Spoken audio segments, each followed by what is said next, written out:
สังฆคุณทูลไว้ในชีวิตเพื่อช่วยพิษพ้นทุกข์เป็นสุขีโดยบุญอภิวันอัญชลีสวัสดีโดยการนิรันดร์เทิน10 นิ้วกราบแนบใต้ไหว้สาปารมีธรรมในครูบาอาจารย์พระมหาเถรานุเถระท่านเจ้าคณะพระสังฆาธิการทุกรูปทุกตนขอความสุขความสวัสดีในธรรมะแห่งองค์สมเด็จพระสัมมาสัมพุทธเจ้าจงมีแก่บรรดาสาธุชนท่านผู้ฟังทุกท่านที่ได้มีโอกาสเปิดเครื่องรับฟังรายการเสียงธรรมก่อนรับตาตั้งสถานีวิทยุเพื่อการศึกษาพระพุทธศาสนาและวัฒนธรรม FM ความถี่ 104.50 เมกะเฮิรตซ์วัดฝ่ายหินตำบลสุเทพอำเภอเมืองจังหวัดเชียงใหม่เมตตาในท่านพระครูสมุวิสุวัตรวรกิโจท่านเจ้าอาวาสวัดฝ่ายหินท่านผู้อำนวยการสถานีวิทยุแห่งนั้นเจ้าน้อมเกณฑ์เบญถวายเวลาเพื่อธรรมาภาพน้อมนำเอารายการดังกล่าวมามาจาอธิบายเพิ่มเติมเพื่อญาติโยมได้นำไปเป็นข้อเตือนจิตสกิจใจจักบ่ได้ทรำผิดพลาดคลาดเคลื่อนจากความเป็นจริงรายการเสียงธรรมก่อนรับตามีเสนอให้ญาติโยมได้ยินได้ฟังเป็นประจำทุกวันเสาร์วันอาทิตย์วันจันทร์วันอังคารวันพุธวันพฤหัสแต่ละวันก็19:20 นาทีโดยประมาณอาตมาภาพพระมหาประสิทธมาภินันโทวัดจังกำตำบลมะกอกอำเภอป่าซางจังหวัดลำพูนเบอร์โทรศัพท์0615476539 0615476539ก็จะได้น้อมนำเอารายการดังกล่าวมามาจาญาติโยมได้ฟังวันนี้ก็จะได้น้อมนำเอาเรื่องของน้ำธรรมคำสอนในทางพระพุทธศาสนาเรื่องของชาดกอันมาในธรรมบทว่าแรงของวันนี้เป็นเมื่อค่ำยามแรงของวันพุธที่14เดือนกรกฎาคมพุทธศักราช2564เดือน10เหนือออกหรือขึ้น5ค่ำฟ้าที่แสงเศษ5ญาติโยมสาธุชนวันพุธก็ตั้งอกตั้งใจฟังค่ำคืนนี้ก็จะได้เรื่องของกักกะกะตะชาดกเรื่องของกรรมตันตาที่มาก่อนในธรรมบทภาคที่1ยะมกวักเรื่องพระเทวทัตวัตถุว่าพระพุทธเจ้าทรงปรารภผลกรรมของพระเทวทัตแล้วตรัสเล่าเรื่องที่มีให้ภิกษุทั้งหลายฟังความโดยย่อว่าหลังจากที่พระเทวทัตทำการต่างๆเพื่อปรงพระชนพระพุทธเจ้าบัดสำเร็จแล้วทำให้บ่มีภัยเชื่อถือแถมต่อไปแม้แต่พระเจ้าอาชาติศัตรูแต่ก็มีพระบวชใหม่ที่ยังบ่ฮู้อันอย่างมากนัก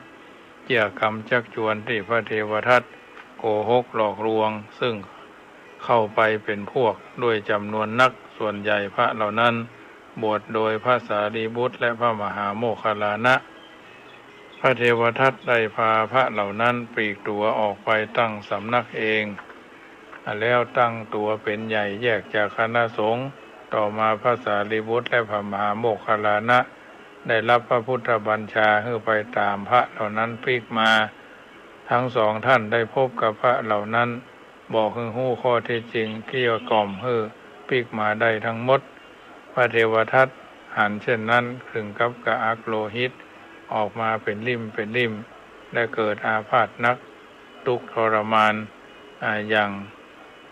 มากนับแต่นั้นเป็นต้นมาพระสงฆ์ทั้งปวงทราบเรื่องนี้จึงสนทนากันในวันหนึ่งว่าพระเทวทัตทำการกล่าวเท็จทำสังฆเพศสงฆ์แตกแยกกันแล้วตอนนี้อาพาธนักได้เสวยทุกขเวทนาแสนสาหัสอยู่พระพุทธเจ้าเสด็จไปในวงสนทนาคันทรงทราบหัวข้อสนทนาแล้วจึงตรัสว่า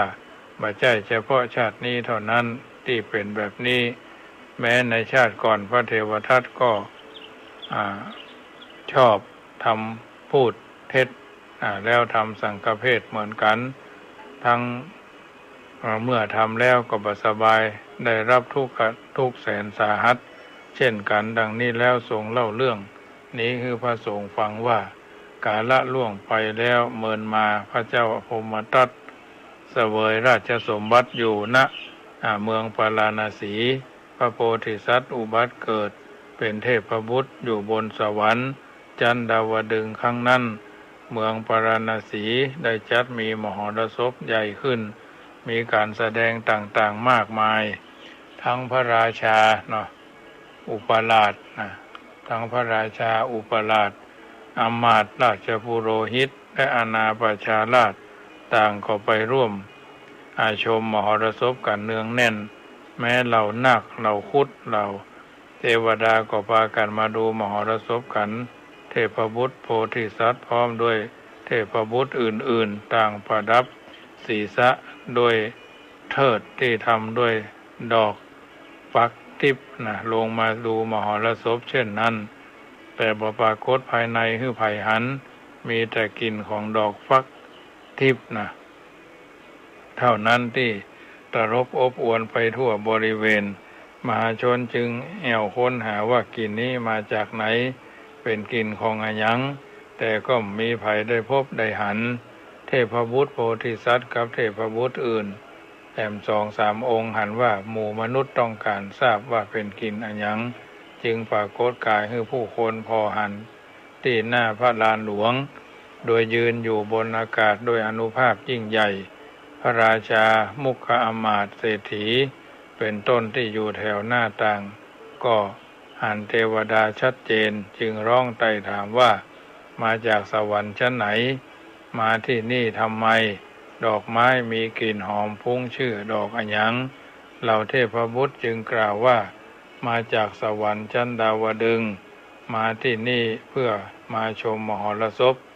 และดอกไม้ชื่อนี้ชื่อดอกทิพย์ดอกฟักทิพย์มาชนพอทราบเรื่องต่างก็ร้องขอเทิดดอกฟักทิพย์กันเส็งแซ่เทพบุตรจึงกล่าวว่าดอกไม้นี้เป็นดอกไม้ทิพย์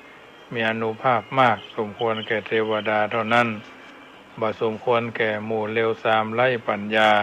มีอัธยาศัยเป็นในทางต่ำทรามเป็นคนทุศีลในมนุษย์โลกแต่ถ้ามนุษย์คนใดสมบูรณ์ด้วยคุณสมบัติเหล่านี้ดอกฟักทิพย์นี้ก็สมควรแก่พวกมนุษย์คนนั้นมหาชนจึงถามว่าคุณสมบัติที่ว่านั้นมีอย่างไรเทพบุตรโพธิสัตว์ผู้เป็นหัวหน้าจึงกล่าวว่ากาเยนะโยนาวะหะเร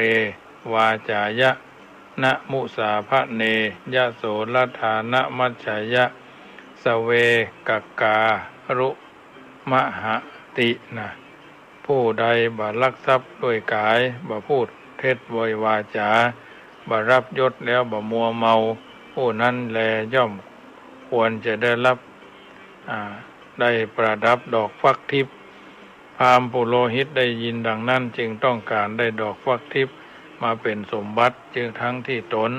บ่มีคุณสมบัติเช่นนั้นเลยแต่เพราะความโลภจึงกล่าวเท็จว่าตนมีคุณสมบัติเหล่านี้ครบถ้วน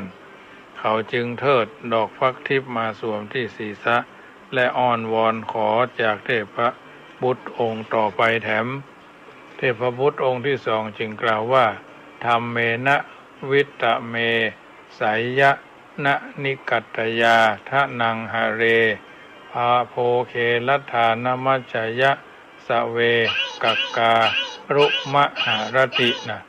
ผู้ใดแสวงหาทรัพย์โดยชอบธรรมบ่ล่อลวงเอาทรัพย์เข้ามาได้โภคทรัพย์แล้วก็บ่มัวเมาผู้นั้นแลย่อมควรจะได้รับดอกฟักทิพย์ปุโรหิตขี้โลภก็ตะโกนก่อนคนอื่นว่าตนมีคุณสมบัติเช่นนั้นเทพบุตรก็มอบเทิดเขาไปตามกติกาเทพบุตรองค์ที่3กล่าวคุณสมบัติของผู้สมควรแก่เทิดของตนว่ายัสสะจิตตังอาหาฤทธังสัทธาจะอวิทาขินีเอโกสาทุงนะปุญชยะสเวกักการุมหติ ผู้ใดมีจิตใจบ่จืดจางเร็วเหมือนน้ำย้อมขมิ้นและมีศรัทธาบ่คลายบ่คลายง่ายๆบ่มีบริโภคของดีๆแต่เพียงผู้เดียวผู้นั้นแลย่อมควรจะได้ประดับดอกฟักทิพย์เช่นเคยปุโรหิตผู้ปากกล้าก็ตะโกนบอกว่าตนมีคุณสมบัติเช่นนั้นเหมือนกันจึงได้เทิดพวกหนึ่งเทพบุตรองค์ที่สี่กล่าวเป็นลำดับทัดสุดท้ายว่าสัมมุขาวาติโลกขาวาโยสันเตนะปริภาสติยะถาวาทีตถาการีสะเวกการุมะหรตินะผู้ใดบริพาทด่าว่าสัตบุรุษคนดีมีศีลธรรมทั้งต่อหน้าและรับหลังผู้อย่างใดทำอย่างนั้นผู้นั้นแลย่อมควรได้รับประดับดอกฟักทิพย์ปุโรหิตผู้กล้าเจ้าเก่าก็พูดเท็จแล้วได้เทิดมาประดับศีรษะแถมพวกหนึ่งเทพบุตรทั้งสี่องค์เมื่อมอบเทิดให้ปุโรหิตแล้วก็คับดาวดึงพอเหล่าเทพบุตรเหล่านั้นหายวับไปเท่าอันทุกขเวทนาได้เกิดขึ้นในศีรษะของปุโรหิตศีรษะของเขาเหมือนถูกทิ่มแทงด้วยมีดอันคมเหมือนถูกบีบรัดด้วยแผ่นเหล็กเขาเจ็บปวดร้องรั่นดิ้นรนทุรนทุรายเสวยทุกขเวทนาต่อหน้าผู้คนทั้งปวงเมื่อถูกซักถามเข้าจึงรับสารภาพไปตามความตรงว่าตนโกหกหมู่เทพบุตรได้เพื่อได้เทิดมาเป็นสมบัติความจริงตนบ่มีคุณสมบัติเหล่านั้นเลยแล้วขอร้องให้ช่วยดึงเทิดออกจากศีรษะของตนแต่เมื่อทุกคนพยายามดึงเทิดก็บรรลุจากศีรษะแม้จะทำทุกอย่างเพื่อให้หลุดก็บรรลุแต่กลับกระชับรัดแน่นยิ่งขึ้นเมื่อทำอันยังบ่ได้ผู้คนจึงช่วยกันหามเขากลับไปบ้านเขาต้องทุกขเวทนาจากการบีบรัดของเทิดสี่พวงอยู่ในบ้านร้องครวญครางด้วยความเจ็บปวดตลอดเวลาล่วงไป7 วันเต็มพระราชาจึงเสด็จจึงตรัสเรียกประชุมมุขอามาตย์ว่าช่วยปุโรหิตผู้ทุศีลได้อย่างไรขืนปล่อยไว้จักตายแน่แท้พวกอามาตย์จึงกราบทูลว่าต้องแก้ไขที่ต้นเหตุคือต้องฮื้อเทพบุตรเหล่านั้นมาช่วยปลดฮื้อโดยจัดให้มีมหรสพใหญ่แถมครั้งหนึ่งพวกเทพบุตรคงจักมาชมมหรสพเช่นเคยเมื่อเขามาแล้วจะได้ขอโทษแล้วช่วยปลดเทิดฮื้อพระราชาทรงหันชอบจึงรับสั่งให้จัดงานตามนั้นเมื่อถึงวันกำหนดมหรสพกำลังจะดำเนินไปอยู่เทพบุตรปุโรโอที่สัตว์พร้อมด้วยคณะก็ประดับเทิดออกดอกฟักทิพย์มีกลิ่นหอมฟุ้งมาปรากฏต่อหน้ามหาชนณพระลานหลวงเหมือนเดิมเจ้าหน้าที่ได้ห้ามปุโรหิตที่นอนร้องโอดครวญออกตลอดเวลาเจ้าหน้าที่ได้พากันยกย้ายหรือเคลื่อนย้ายหามกันออกมาวางไว้ตรงหน้าเทพบุตรทั้งสี่แล้วเมื่อหันเทพบุตรปุโรหิตจึงประนมมือทั้งที่นอนอยู่กล่าวคำขอขมาและร้องขอชีวิตเทพบุตรเหล่านั้นจึงกล่าวคำตำหนิปุโรหิตนั้นต่อหน้าพระพักตร์ของพระราชาและต่อหน้าพระมหาชนที่มาลุมล้อมอยู่ดูว่าดอกไม้เหล่านี้บ่สมควรแก่ท่านจึงเป็นคนเลวทรามทุศีลมีบาปประทำแต่ท่านมีความสำคัญว่าตนสามารถล่วงเฮาได้โอ้หน้าอนาถแท้ท่านได้รับผลแห่งความมุสาวาทของตนแล้วเมื่อกล่าวแล้วก็ปลดเทิดดอกไม้ของตนออกจากศีรษะของปุโรหิตพร้อมทั้งได้แนะนำให้มหาชนตั้งอยู่ในคุณธรรมเหล่านั้นเพื่อจะได้รู้อยู่กันอย่างมีความสุขจบแล้วก็กลับไปยังสถานที่อยู่ของตนพระบรมศาสดาคั้นตรัสเล่าเรื่องนี้จบแล้วทรงสรุปว่าพราหมณ์ปุโรหิตในครั้งนั้นได้เป็นพระเทวทัตในพระเทพบุตร4 องค์นั้นพระองค์หนึ่งได้มาป เป็นพระมหากัสสปะพระองค์หนึ่งเป็นพระมหาโมคคัลลานะพระองค์หนึ่งเป็นพระสารีบุตรนะส่วนเทพบุตรหัวหน้าก็คือพระองค์เองสาระเรื่องนี้ชี้คือหันว่ากรรมเป็นสิ่งที่ทำด้วยกายด้วยกรรมอู้และด้วยใจถ้าสิ่งที่ทำเป็นความดีมีคุณเรียกว่ากรรมดีถ้าสิ่งนี้ทำแล้วเป็นชั่วมีผลชั่วมีโทษเรียกว่ากรรมชั่วกรรมเป็นเรื่องเฉพาะตัวใครทำก็เป็นสมบัติของผู้นั้นโดยตรงเป็นผู้ได้รับผลสนองของกรรมนั้นท่านว่ากรรมดีคนดีทำได้ง่ายกรรมชั่วคนชั่วทำได้ยากนัยยะเดียวกันกรรมชั่วคนดีทำได้ง่ายกรรมดีและกรรมชั่วคนดีทำได้ยากนะกรรมชั่วคนชั่วทำได้ง่ายกรรมชั่วคนดีทำได้ยากคนชั่วเมื่อถูกความโลภความอยากเข้าครอบงำจิตใจก็บ่กึศจะอย่างนักหวังแต่จะได้ทุกวิถีทางบอกว่าจะได้มาโดยวิธีทางใดผิดด้วยการกระทำกรรมชั่วแม้จะร้ายแรงถึงกับช่อโกงหรือฆ่าคนบ่กึศถึงผลร้ายที่จะตวยมากึศแต่เฉพาะที่ได้สิ่งที่ต้องการเท่านั้นหรือคิดว่าตนเองฉลาดเอาตัวรอดได้คนอื่นจับบ่ได้ไล่บ่ทันแน่นอนแต่กรรมชั่วก็คือกรรมชั่วกรรมย่อมมีผลเป็นโทษเป็นความผิดและเป็นความทุกข์เมื่อสุขงอมก็แสดงผลคือผู้ทำได้รับทันตาถ้ายังมุสุขงอมก็รอเวลาก่อนอาจจะเมินวันจนผู้ทำตายเมื่อกรรมชั่วสุกงอมเต็มที่แล้วผลผู้ทำย่อมประสบทุกข์ปางตายหรือตายไปแต่ก็เป็นได้อันเนี้ยญาติโยมสาธุชนท่านผู้ฟังทั้งหลายชาดกเรื่องนี้นำเฮาท่านทั้งหลายนำไปพิจารณาจักบ่ได้ทะลำพิพาทคลาดเคลื่อนจากความเป็นจริงจึงนำมาเสนอเป็นตัวอย่างในการได้คิดได้พิจารณาแล้วก็จะได้นำพาวิถีชีวิตไปสู่จุดประสงค์และเป้าหมายของแต่ละคนแต่ละท่านในการดำเนินชีวิตต่อไปแห่งประการหนึ่งเรื่องของน้ำธรรมคำสอนเรื่องของคนห้องว่าเสียทั้งขึ้นทั้งล่องนะอุพัตโตภัทธชาดกนะอุพัตโตภัทธชาดกมีกล่าวไว้ในธรรมบทภาคที่หนึ่งยมกวรรคเรื่องเทวทัตวัตถุว่าพระพุทธเจ้าทรงปรารภที่พระเทวทัตเสื่อมจากประโยชน์ทั้งสองด้านคือด้านลาภสักการะและด้านการบรรลุธรรมจึงได้ตรัสชาดกนี้ว่าการละล่วงพ้นไปแล้วพระองค์ประทับอยู่ที่พระเชตวันประทับอยู่ที่วัดเวรุวันเมืองราชคฤห์ภิกษุทั้งหลายนั่งโจทนากันที่โรงธรรมสภาว่าฟืนเผาศพที่ไฟไหม้ทั้งสองข้างซ้ำตรงกลางยังเปื้อนคูดใช้ประโยชน์เป็นฟืนในป่าก็บ่ได้ใช้ประโยชน์เป็นฟืนในบ้านก็บ่ได้ฉันใดพระเทวทัตก็ฉันนั้นเหมือนกัน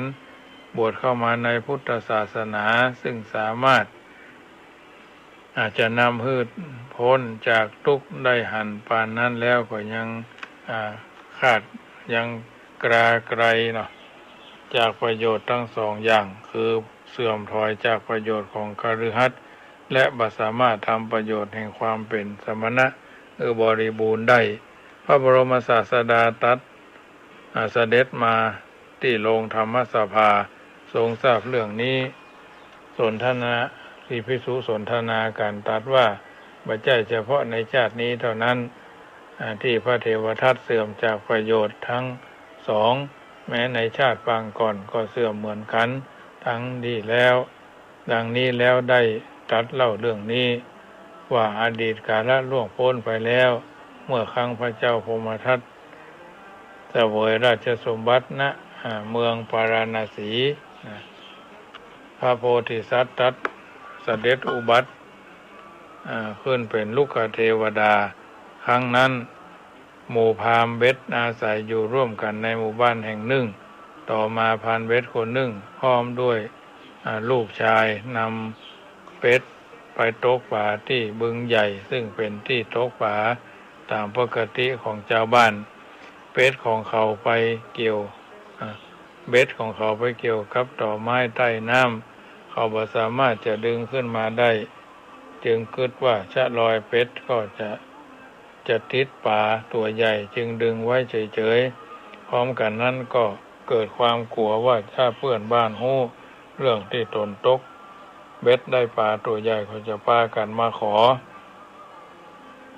ซึ่งจะต้องแบ่งให้หมู่เขาโดยความหันแก่ตัวเขาจึงส่งลูกชายกลับไปบ้านบอกภรรยาให้ทราบว่าตนตกปลาตัวใหญ่ได้และให้ไปทะเลาะกับเพื่อนบ้านให้มดให้เพื่อนบ้านให้มดทุกคนหมู่เขาจะได้บ่กล้ามาขอลูกชายก็รีบกลับไปบอกแม่ให้ทราบตามที่พ่อสั่งเมื่อลูกชายไปแล้วก็ลองดึงสายเบ็ดขึ้นทำครั้งหนึ่งแล้วก็ดึงบ่ขึ้นเหมือนเดิมเขาคิดว่าคงเป็นปลาตัวใหญ่มากจะดึงแรงไปก็กลัวสายเบ็ดจะขาดด้วยความอยากรู้ว่าปลาตัวใหญ่ขนาดไหนเขาจึงถอดเสื้อผ้ากองไว้ที่ริมบึงแล้วกระโดดลงไปในน้ำบังเอิญไปโดนต่อเข้าเต็มหน้าจนถึงตาแตกถึงสองข้างเขาได้รับความเจ็บปวดรวดร้าวมามากรีบขึ้นมาจากน้ำใช้มือกุมตาไว้ทั้งสองเดินสะเปะสะปะไปหากองผ้าแต่ผ้าก็หายไปเสียแล้วโดยถูกขโมยลักไป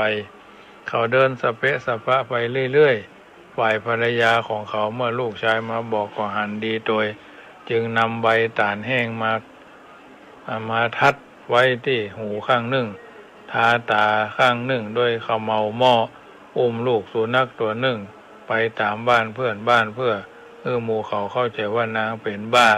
และได้โต้เถียงว่าบ่ได้เป็นบ้าบ่ได้เป็นแล้วจะได้ทะเลาะกันหญิงเพื่อนบ้านหันนางเข้าก็ถามว่านางเป็นบ้าไปแล้วหรือไรนางก็ตอบไปว่าบ่ได้เป็นบ้า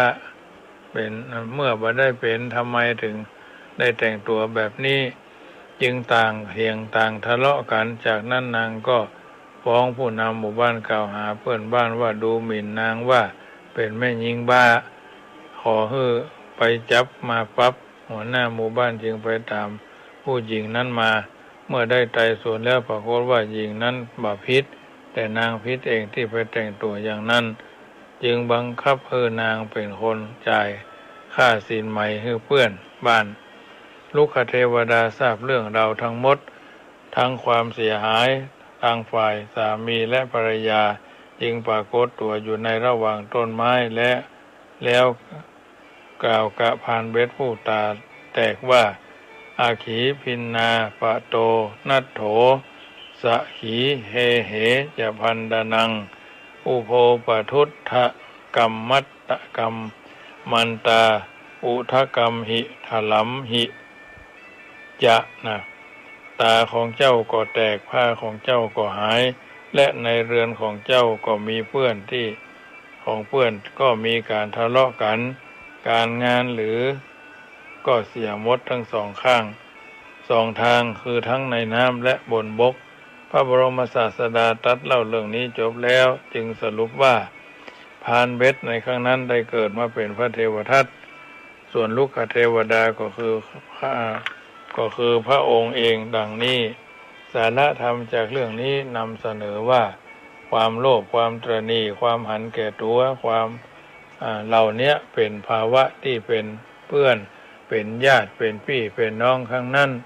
และชอบไปมาหาสู่ด้วยกันทั้งนั้นเมื่ออย่างใดอย่างหนึ่งเกิดขึ้นในใจของผู้ใดผู้นั้นก็จะได้แถมสองอย่างที่เหลือเป็นของแถมติดมาโดยและเมื่ออย่างใดเกิดขึ้นแล้วจะทำให้ผู้นั้นกลายเป็นคนละคนเสียเลยทีเดียวคนที่เคยใจดีก็จะกลายเป็นคนใจดำคนใจสูงก็จะกลายเป็นคนใจต่ำคนที่มีน้ำใจก็จะกลายเป็นคนแร้งน้ำใจหน้าคบ ก็จะกลายเป็นคนบัดหน้าคบคนที่น่านับถือก็จะกลายเป็นคนบัดหน้านับถือภาวะเหล่านี้เกิดขึ้นมีขึ้นแล้วอย่าทำให้หน้ามืดตามัวหันแก่ตัวหันแก่ได้สารพัดทำให้พอบาหันอัดมาหันทำบาหันดีหันชั่วบาหันถูกหันผิดบาหันข้อเท็จจริงที่ควรเป็นมีโทษนักหนาดังพระบาลีกล่าวว่าคนโลภคนตระหนี่คนเห็นแก่ตัวจักประสบความทุกข์ยากความบ่สบายกายบ่สบายใจและมีวิตกกังวลมากกว่าคนปกติมากมายหลายเท่าและจักบ่มีอิสระมากนักเพราะถูกพันธนาการไว้ด้วยภาวะเหล่านี้อันเนี้ยญาติโยมสาธุชนท่านผู้ฟังทั้งหลายรายการเสียงธรรมก่อนรับตาประจำเมื่อค่ำยามคืนของวันพุธที่14เดือนกรกฎาคมอัตมาภาพพระมหาประสิทธธรรมาภินันโทก็ได้สาธกยกเอาธรรมะสาระอรรถธรรมคำสอนในทางพระพุทธศาสนามาสาธยายให้ญาติโยมได้ฟังแล้วก็จะได้นำบทความธรรมะต่างๆนานาไปเป็นประทีปธรรมในการดำเนินชีวิตของแต่ละคนแต่ละท่านเป็นลำดับไปอันนี้ญาติโยมสาธุชนท่านผู้ฟังทั้งหลายเอาอาหารกายกันทุกวันอาหารใจนี้แทบจะบ่มีเวลาเพื่อจะได้สิ่งต่างๆเหล่านี้ผมบอกว่าระยะทางพิสูจน์ม้ากาละพิสูจน์คนบุญกุศลบางทีก็ทำเองเฮาก็ได้เองนะฉะนั้นเมื่อการแก้เซ็งผ่อนคลายความตึงเครียดความวิตกกังวลต่างๆคลายตลอดถึงการปรงธรรมะสังเวชจึงขอปรารภกับทุกๆท่านว่าตราบใดที่คุณเขายังอยู่สายน้ำยังไหลชีวิตว่าเสี่ยงก็ดิ้นรนกันต่อไปคนเฮาทุกคนที่ได้ถือโอกาสกำเนิดมาเป็นแบบนี้จะเป็นภัยก็ตามจะอยู่ในวัยไหนฐานะใดสภาวะใดก็ตามย่อมจะมีเหตุมีปัจจัยเป็นไปตามสภาพนั่นก็คือกรรมคำว่ากรรมเป็นคำกลางๆเป็นสามัญทรัพย์และจะเอากรรมใดกรรมหนึ่งไปวางไว้ข้างหน้าหรือข้างเข้าไปหรือเข้าไปต่อข้างหลังก็ย่อมได้ยกตัวอย่างเช่นเอาคำว่าคู่ไปวางไว้ข้างหน้าก็เป็นคู่กรรมเอาคำว่าคนมีไปวางไว้ข้างหน้าก็เป็นคนมีกรรมเอาคำว่าดีไปต่อก็เป็นกรรมดีเอาคำว่าเก่าใหม่ไปต่อก็เป็นกรรมเก่ากรรมใหม่ท้ายที่สุดเขาของเฮาไปต่อเขาไปต่อเข้าก็เป็นกรรมของเขากรรมของเฮาพูดถึงเรื่องของกรรมแล้วทุกคนมีกรรมเป็นของตนมีกรรมเป็นเผ่าพันธุ์มีกรรมเป็นพวกพ้องมีกรรมเป็นผู้ได้รับผลของกรรมทุกคนจะหนีกรรมมาพ้นพระพุทธเจ้าได้ตรัสไว้เอาไว้ว่าคนเฮาจะทำกรรมดีหรือกรรมชั่วไว้แล้วหนีไปอยู่บนอากาศและเข้าไปอยู่ในซอกเขาจะหนีไปอยู่ตั้งใต้น้ำบาดาลมหาสมุทรลึกสุดลึกจะไปลบซ่อนอยู่ในที่ไหนก็ตามก็บ่สามารถที่จะพ้นจากกรรมนั้นได้กรรมดีทำกรรมดีย่อมให้ผลทำกรรมชั่วย่อมให้ผลบอกว่าเฮาจะทำในที่ลับในที่แจ้งหรือในที่อื่นๆก็มีคนหู้คนหันเนาะข่าวใดที่กรรมดียังบ่ให้ผลและมักจะพอไปว่าทำดีบ่ได้ดีข่าวใดที่กรรมชั่วบ่ให้ผลเอามักจะเข้าใจกันว่าทำชั่วบ่ให้ชั่วทำชั่วบ่ได้ชั่วแต่เมื่อวาระนั้นมาถึงกล่าวคือกรรมดีให้ผลเอาจึงจะฮู้ว่านั่นน่ะกรรมดีให้ผลแล้วเมื่อกรรมชั่วให้ผลเฮาก็ฮู้ว่ากรรมชั่วให้ผลแล้วปัจจุบันคนเฮาจะพอข้าม และเข้าข้างตัวเองส่วนมากอยากจะทำอันยังก็ทำอยากจะอู้อันยังก็อู้อยากจะกึดอันยังก็กึดแม้แต่ในบางครั้งบางคราวทั้งที่รู้ว่านั่นเป็นการทำผิดอู้ผิดและคิดผิดก็ยังทำยังพูดยังคิดจึงเป็นสาเหตุทำให้เกิดความวุ่นวายสังคมแปรปรวนสังคมชาวบ้านเดือดร้อนสังคมชาววัดก็ระส่ำระสายแต่จะเป็นอย่างใดก็ตามคนเฮาทุกคนมีกรรมเป็นของตนจะเป็นกรรมเก่ากรรมใหม่กรรมดีกรรมชั่วต้องมีผลต้องฮือผลถ้าหากกรรมเก่ามีน้ำหนักมากก็ฮือผลเร็วกว่าหากกรรมใหม่มีน้ำหนักมากกว่าก็ฮือผลเร็วกว่าเช่นเดียวกันแม้แต่กรรมดีและกรรมชั่วก็มีนัยยะเดียวกันเพราะฉะนั้นคนเราจะทำกรรมดีหรือกรรมชั่วจะมีกรรมใหม่หรือกรรมเก่าก็ตามต้องเป็นไปตามกรรมนั้นๆจึงมีความจำเป็นอย่างยิ่งที่คนเราจะต้องทำกรรมดีแล้วหนีกรรมชั่วและถ้าหากกรรมดีที่เราทำในปัจจุบันยังบ่ฮือผลก็อย่าไปท้อแท้ใจทำฮือมั่นคงบ่หวั่นไหวในเรื่องของการทำความดีภูเขาสูงเพียงใดใช่ว่าคนเราจะขึ้นไปบ่ถึงมหาสมุทรลึกสักปานใดก็ใช่ว่าเราจะยังถึงบ่ได้การกระทำกรรมดีหรือความดีย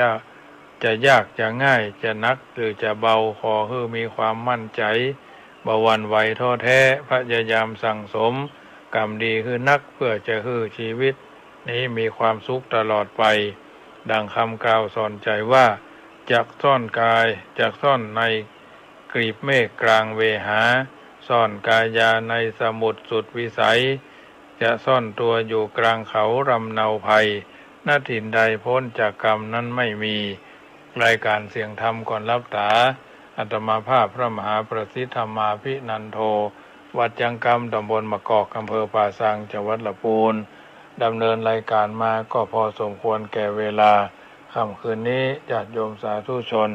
จะเข้าสู่นิทราคือความลับก็ตั้งอกตั้งใจผายแผ่ใจบุญนึกถึงบุญกุศลที่เราทำมาตั้งแต่เช้ามืดจนกระทั่งก่อนจะรับจะนอนว่าก่อนท่านนอนหลับไปในคืนนี้ขอจงตั้งดวงฤดีไว้ให้มั่นนึกถึงกุศลผลความดีที่ผูกพันจิตตั้งมั่นแน่วแน่แล้วแผ่ไปแผ่เมตตาทั่วไปให้คนอื่นทั้งรักชื่นเกียรติชังแต่ครั้งไหน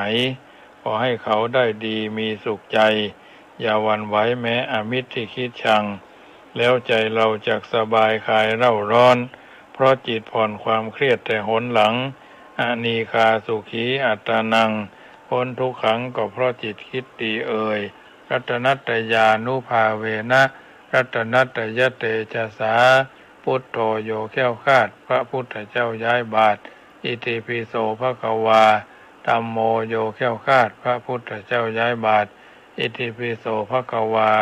สังโฆโยแก้วคาดพระพุทธเจ้าย้ายบาทอิติปิโสภควาพุทโธบังซ้ายธัมโมบังขวาสังโฆบังกายาอรหังบังเกสา